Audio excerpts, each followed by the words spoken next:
Our families didn't want us asking these questions. That was painful. We should, just be grieving and healing. Well, part of our healing process is finding out exactly what happened. We really were looking for answers feverishly at the beginning, and there was very little information being put out through the major media that answered our questions. There were just more questions. Every time we would look into something, we'd have more questions. One article led to a question that begat another question that begat another question, and when you couldn't thread them together and you couldn't come to an answer that made sense, we started to catalog our questions. The families raised questions about the track record of the FBI and the elusive search for justice after 9/11.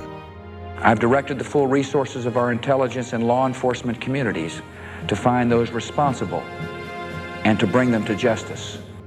Throughout the week after the attack, there were numerous accounts that the hijackers had a large number of accomplices in the United States.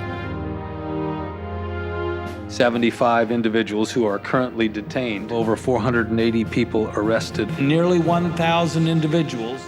The families waited for the 9/11 trials to begin, but they never came.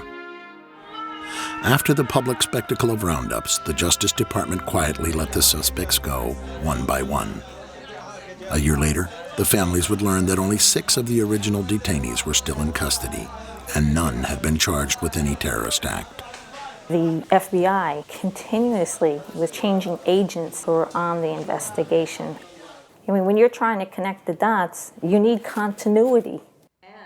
Journalist Gail Sheehy spent months with the 4 widows. They wanted to find that more was done and was going to be done, but they kept finding that less was being done. We printed articles, copied them.